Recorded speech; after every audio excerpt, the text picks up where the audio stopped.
What if that nagging feeling in the back of your neck was real? What if those hands reaching out from the dark that you believed were there? What if the monster in the basement really existed? And what if there was really something under the bed? Would you have the courage to face your fears? Hello, brave souls. I'm your host, Paul Rondeau, and tonight's story is called The End of Man.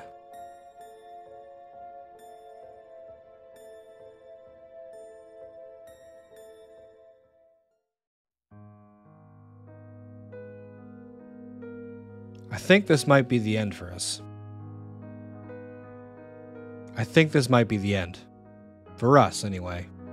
You know, man. And all that we've accomplished. I've had plenty of time to think about it since the last time I saw the sun. The last time I'd ever see it. It's not the end of the world. But it is for us. I guess it started almost a month ago. But it could be longer. There's only the clocks scattered around the house telling me how long, and half of them are dead now. Anyway, I'm straying from the point. It was on the news. A cruise ship sank for no reason. It wasn't damaged. It was just pulled straight down. The rest of the story soon flooded in. Everything in the water was sinking. Oil rigs disappeared. People on the beach were just pulled down into the abyss. Nobody seemed able to explain why this was happening. Nothing floated anymore. It was bizarre.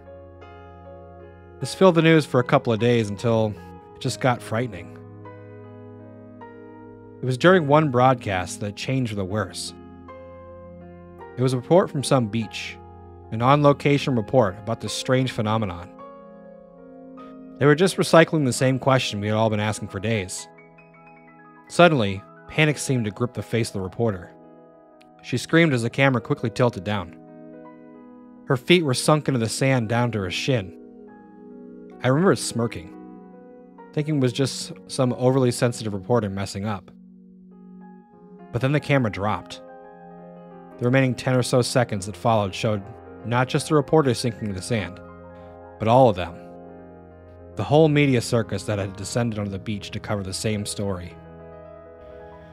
The reporter was down to her shin a minute ago, was now down to her chest. The shot of writhing, screaming, sinking people ended shortly as the camera was engulfed by the sand. The news stayed on for a few more days, but there was nothing to say. Some blamed sinkholes for what happened on the beach, while others argued against them from the safety of their downtown studio. The news was a waste of time now. It was much easier just to look out the window. It was more or less a ghost town outside. Everyone was inside, afraid to leave their homes. It didn't seem to make sense. The roads and pavements were being absorbed by grass and dirt. Street signs and traffic lights were being consumed by the plants. Houses weren't exempt either. Some people tried to run, jumping from rooftop to rooftop, looking for higher ground. Occasionally, while flicking through what was left from the TV broadcasts, you'd see skyscrapers that had been refugee camps. I had made one trip out of the house since this started, across the rooftops. It was an attempt to get supplies from a nearby supermarket. But that plan seemed to be a waste of time. The store was a husk by the time I got there. It was looted and pillaged. There was all the evidence I needed to see how bad this whole thing was.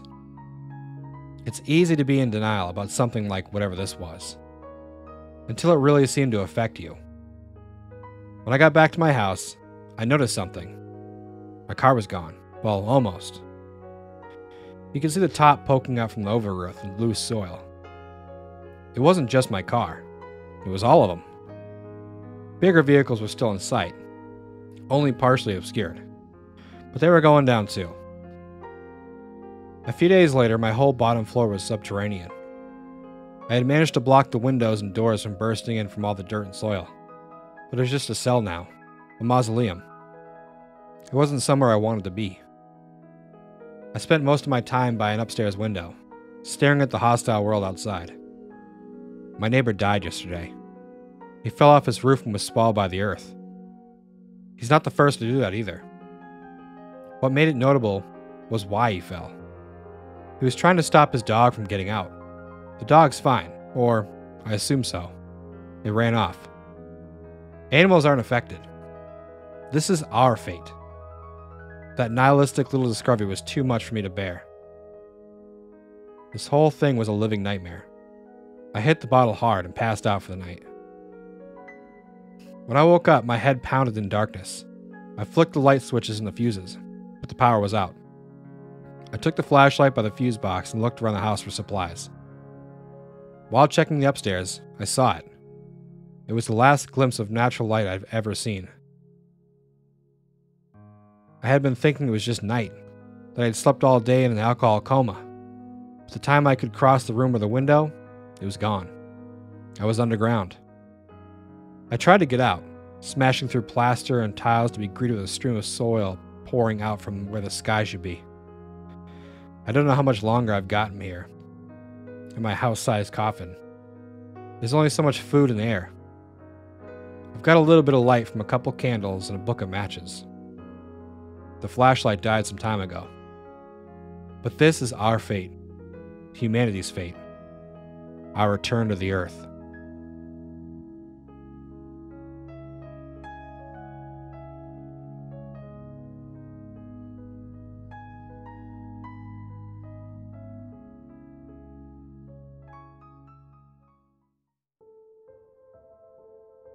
Thank you for listening, and I hope you enjoy the story.